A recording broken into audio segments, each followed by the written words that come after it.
Ao longo da história, Yu-Gi-Oh! Teve inúmeras cartas do anime e do mangá que nunca nem sequer foram adaptadas para o card game oficial.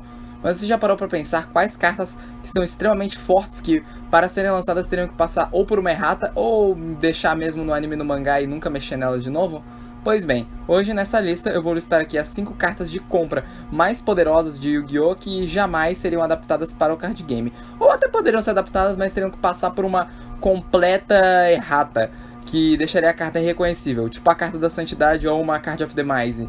Enfim, já vou pedir pra vocês se inscreverem no canal, compartilhar esse vídeo com seus amigos e vamos logo pro vídeo. Bom, apesar do tema da lista parecer meio específico, tem um motivo de ele ter sido esse tema de só cartas de compra. Bom, a primeira é porque, bem, carta de compra é bastante poderosa e se a carta te faz comprar no mínimo uma carta, ela já tem chance de ser limitada ou banida. Não é à toa que o Pote da Ganância está banido desde 2005. E segundo, porque as cartas dessa lista é sério, tem uns efeitos mas tão apelões que você vai se questionar o que tava na cabeça do roteirista na hora de escrever o efeito dessa carta. Vamos pro vídeo pra vocês me entenderem.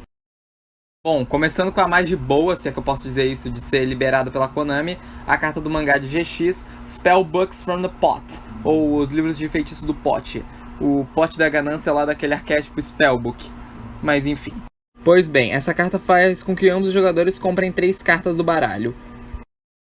O que, assim, é um efeito bem poderoso, né? Você vai ganhar 3 cartas de graça sem custo nenhum, mas ao mesmo tempo seu oponente vai comprar 3 cartas. E convenhamos, tem inúmeras cartas em Yu-Gi-Oh! Que fazem o oponente comprar carta e que não vem em jogo por causa disso. É só você dar uma olhada, sei lá, numa Dark Bribe.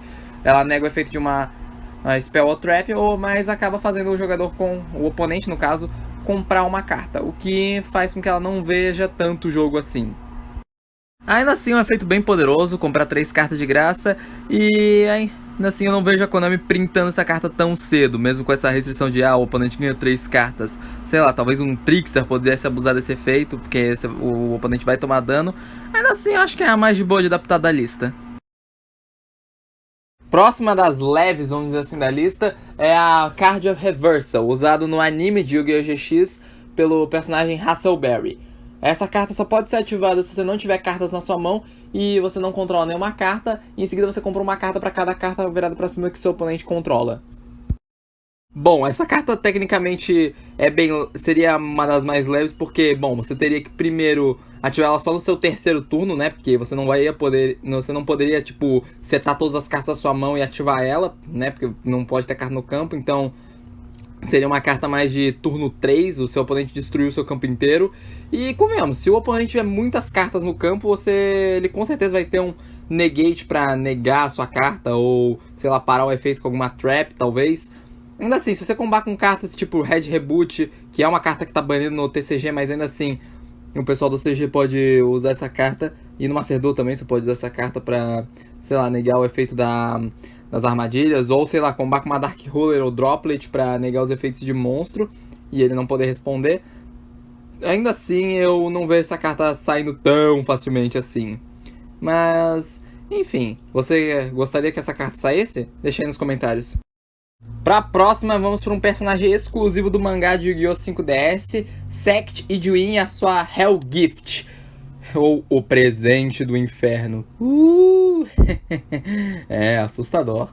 Tá, enfim, a carta permite que você compre 3 cartas, contanto que você não tenha nenhuma carta na sua mão e você tome 3.000 de dano, a não ser que você invoque o monstro Hell, ou Infernal, nesse turno. Pois bem, como eu disse, esse arquétipo, né, o Hell, ele é exclusivo do mangá do 5DS, mas a gente tem só uma carta que virou um suporte genérico de inseto, né, que é essa centopeia aí. Ainda assim, mesmo sem esse arquétipo, essa carta seria uma boa carta, porque, tipo, tomar 3.000 pontos de dano, isso aí é só, tipo, 1.000 pontos a menos do que uma Solemn Judgment ou uma Hero Leaves pra ativar. Então, tipo, é uma carta muito forte ainda assim. Você poderia usar ela, sei lá, em deck de Burn, talvez, né? Onde você tá com um ponto de vida bem abaixo do esperado. Ainda assim, eu acho que essa carta só seria lançada, talvez, quando lançarem esse arquétipo, né? O Hell. Porque aí podia botar alguma restrição do tipo, você não pode invocar monstros por invocação especial ou normal, exceto monstros Hell. Aí talvez essa carta saísse. Talvez ela até seja mais fácil de sair do que as outras duas que eu falei. O que vocês acham? Gostariam de um arquétipo Hell aí no Yu-Gi-Oh? Deixa aí nos comentários. Bom, agora a gente tá chegando nas cartas que fizeram esse vídeo ser criado. Vamos aqui primeiro com a Chaos Tempest Draw, ou se fosse traduzir em português, a Tempestade de Compra do Caos, vamos dizer assim. Se você controlar um monstro C, ou seja, um monstro Caos XYZ, e uma carta na sua zona de magias e armadilhas, você destrói todas as magias e armadilhas do campo, tipo seu e do oponente, e em seguida você vai comprar uma carta para cada carta destruída por esse efeito. Porém, você não pode ativar nenhuma carta que foi adicionada para sua mão nesse turno. Ok, a carta assim, parece meio equilibrada, já que você precisa de um monstro Caos XYZ e as cartas não podem ser ativadas nesse turno, mas assim, comprar... Se você setar toda a sua mão, você vai poder comprar 10 cartas, tipo, no mínimo, máximo até 12 se você contar com a zona de magia de campo. O que, convenhamos, é muito roubado. E por mais que você não possa ativar as suas cartas, você pode, sei lá, jogar ela talvez em algum deck de armadilha, né, que Labirinto ou Altergeist, tipo, sei lá, você seta a sua mão inteira, coloca uma sola em aquelas cartas que invocam direto do deck do Labirinto, e aí segue o jogo pra ver como ia dar. Enfim, talvez o maior problema seria realmente botar um monstro Caos XYZ, porque o Labirinto ele não usa esse tipo de carta, mas ainda assim, mesmo se não fosse decks de armadilha, eu acredito que essa carta seria jogada em decks de número, porque agora a gente tem os Arbor Xyz e você pode setar a armadilha lá pra depois no próximo turno invocar o Dark Lancer. Enfim, ela abre um leque de possibilidades essa carta. Eu não vejo ela saindo nem a pau. E vocês, o que acham? E agora sim, chegamos naquela carta. A carta que me fez ter a ideia de criar esse vídeo. A carta que simplesmente é uma das cartas mais quebradas que eu já vi. E eu não entendo como... Quem que teve a ideia de criar essa carta? Tudo bem que, tipo, as situações no anime e no mangá podem sim ser, tipo, comprar mais cartas pra aumentar o tempo de jogo. Mas ainda assim, essa carta jamais, eu digo, jamais seria lançada aqui pro card game. Card of Desperation. Uma carta usada por Kaito em Yu-Gi-Oh! Zexal, no mangá, aonde ele usa essa carta para simplesmente comprar 3 cartas e enviar todo o baralho dele para o cemitério. Preciso falar mais alguma coisa? Cara, se essa carta fosse printada pro card game oficial, ia dar uma bagunça, porque tipo, a gente tem inúmeros decks que ativam efeito no cemitério, ou cartas que mesmo quando chegam no cemitério ativam seus efeitos.